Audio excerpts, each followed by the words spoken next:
sans enfant. Et puis, j'ai fait plein de travail différents.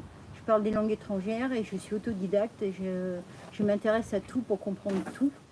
Pour comprendre et surtout les chercher des solutions pour pour comprendre le sens de la vie. Parce que pour moi, le sens de la vie, c'est pas de jouer au Nabucodonosor. Et c'est surtout pas de croire avoir un voile d'illusion sur les yeux. C'est comprendre la réalité, pas pour manipuler, mais pour sortir de la manipulation. C'est déjà une chose différente. Moi, je ne veux pas m'appeler Athalie ou compagnie, au contraire. J'ai trop souffert dans ma vie, j'ai voulu savoir pourquoi et comprendre. J'accuse personne, mais je dis que c'est un tout. Et qu'on a été très très mal éduqués depuis des millénaires. On n'a pas cherché à éduquer. Les religions nous ont bouffés avec l'aide des politiques et par une mauvaise économie. Hein. Parce que c'est tout. Puis j'ai cherché la vérité. Je suis une philosophe gnostique, c'est-à-dire que je cherche la vérité en tout. Mais toujours avec du recul et un peu comme une observatrice scientifique. C'est-à-dire que j'observe de loin. Quand il faut intervenir, j'interviens. Je prends parti pour personne. J'essaye de voir les choses globalement. C'est tout. Donc, là, les choses nous touchent, nous, là. Oui, tout nous touche. Hein, depuis que je suis gosse, moi, je le vois. Mais il faut qu'on sorte du minimalisme. Et ça, je cherche à comprendre. Donc, je voulais commencer par parler de la différence entre l'ultralibéralisme et le capitalisme. Parce qu'en fin de compte, c'est pas du tout la même chose. Il va peut-être falloir reprendre l'étude des mots, la philologie, c'est très important. C'est un peu comme l'histoire de la raison et du rationalisme. La rationalisme, ça voudrait dire, bah oui, mais il y a des taxes, il faut vivre avec, on va en enlever là et tout. Non, non, non, non, non. Il faut arrêter.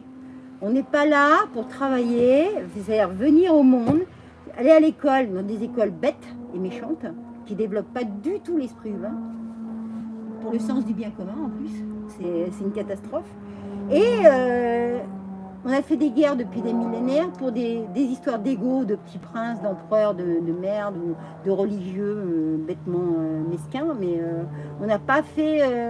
on a réussi à monter plus ou moins des États-nations, mais qui ne sont pas des États-nations républicains, d'une certaine manière à la République de Platon, mais qui sont plutôt des succès d'années d'empire. Et là, ils veulent reprendre encore l'empire encore plus grand, alors qu'on a des États-nations qu'il va falloir les réorganiser en vrais États-nations transparents républicains.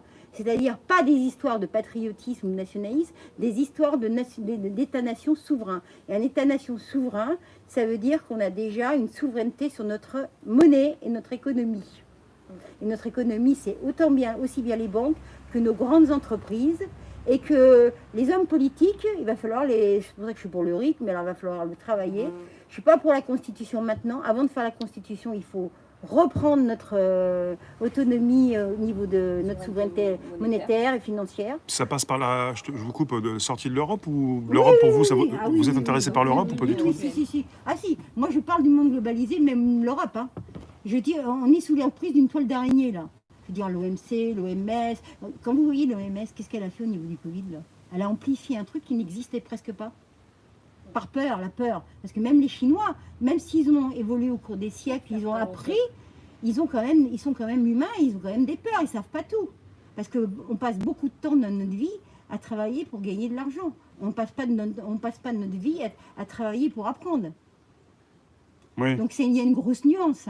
Donc on peut faire de l'ultralibéralisme comme on veut. C'est-à-dire faire travailler les gens à moindre coût ailleurs pour ramener là. C'est l'Empire britannique, ça. Hein. C'est même pas l'Empire américain, c'est l'Empire britannique qui a toujours fait ça depuis 1776, depuis l'indépendance américaine. Ils ont monté la City de Londres depuis 1777 pour faire ça. C'est les restes de l'Empire romain, de l'Empire ottoman, de l'Empire vénitien. On a toujours fait ça. Vous vous intéressez beaucoup à l'histoire, donc l'arrivée de l'Europe, la construction de l'Europe, vous n'avez jamais vu ça d'un bon oeil, c'est ça hein? J'ai presque pas voté pour. J'ai jamais voté pour. Vous avez compris ce qui se passait, ce que ça allait devenir en quelque sorte. Oui. On ne peut pas voter pour l'Europe en ayant déjà des hommes politiques pervers comme on a, parce qu'ils sont tous maastrichtiens en fait. Hein. Et encore pire, moi je suis dans une ville communiste. Hein. J'y suis née depuis 60 ans et tout, je connais. Et mon grand-père a failli être mis en camp de concentration par des communistes pendant la dernière guerre. Il était communiste, il a été dénoncé. Il avait dû monter le mur de l'Atlantique en Charente-Maritime pour sa compagnie d'électricité. À l'époque, c'était comme maintenant, il y avait plusieurs compagnies. Et les Allemands leur ont demandé de construire l'électrifié. Et il y a des communistes qui ont été jaloux parce qu'il avait gagné de l'argent. Mais lui,